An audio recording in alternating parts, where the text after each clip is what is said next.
Hi friends, நான் உங்கள் கவிதா செந்தில். இன்றைக்கி நம்ம என்ன பார்க்க போகிறோம்னா, பொரி உருண்டை தான் எப்படி செய்யணும்னு பார்க்க போகிறோம். நான் சின்ன வயசில் பொரி உருண்டை சாப்பிட்டது. இப்போ சபக்குட்டி செய்கிறாங்க. வாங்க எப்படி செய்கிறாங்கன்னு பார்க்கலாம். அதுக்கு முதல்ல 1/4 கிலோ நாட்டு வெல்லம் எடுத்துக்கோங்க. நல்லா உருண்டை வெல்லமாக எடுத்துக்கோங்க. அந்த வெல்லத்தை நல்லா கொட்டிக்கோங்க. நல்லா கொட்டிட்டு நல்லா அடிகனமான வானொலியில் 1 டம்ளர் தண்ணி விட்டு அந்த வெல்லத்தை பொடிச்ச வெல்லத்தையும் போட்டு நல்லா கலக்கி விடுங்க. லைட்டாக சூடாகி கரைஞ்சதுன்னா அதில் தூசி அது இதுன்னு எல்லாம் இருக்கும். வெல்லம் தயாரிக்கிற போது இருந்த தூசியெல்லாம் இருக்கும்.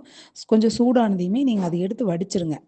சூடாகிறதுக்கு முன்னாடி வடிச்சிங்கன்னா உள்ளே இருக்கிறதெல்லாம் வராது. அதனால சூடானதுக்கப்புறம் தான் வெல்லத்தை வடிக்கணும். ஒரு சிலர் கொட்டி தண்ணியில் கரைச்சி வடிப்பாங்க. அப்படி வடிக்கக்கூடாது. சூடானதுக்கப்புறம் தான் நம்ம வடிக்கணும். வடிச்சிட்டு திருப்பி அதே வானிலையில் விட்டுட்டு நல்லா கொதிக்க விடுங்க. ஒரு 5 நிமிஷம் 20 நிமிஷம் கொதிக்க விட்டிங்கன்னா தான் அந்த பாகு ரெடி ஆகும். பாகு ரெடி ஆகுதுன்னு எப்படி செக் பண்ணுறதுன்னா, நம்ம ஒரு பவுலில் தண்ணி எடுத்துகிட்டு அதுக்குள்ளே இந்த பாகை விட்டோம்னா பாருங்கள் ஃப்ரெண்ட்ஸ், அந்த மாதிரி அது கரையக்கூடாது. அப்படியே உருண்டை மாதிரி வரணும். அது உள்ளே போட்டதையும் உருண்டை மாதிரி ஆயிரும். மிட்டாய் மாதிரி ஆயிடுச்சு.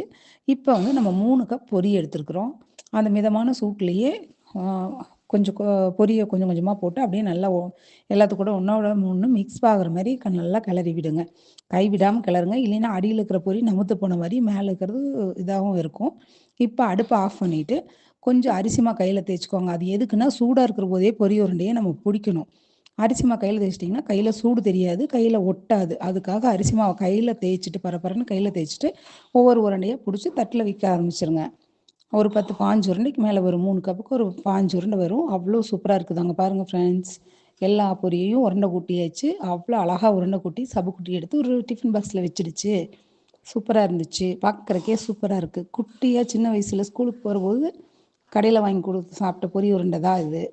இப்போ எங்கள் சபக்குட்டி அம்மாக்காக செஞ்சு கொடுத்துருக்காங்க. நான் ஆர்வக்குழாயில் எட்டி வாங்கிட்டேன். சாப்பிட்டு பார்த்தா சூப்பராக இருக்குது.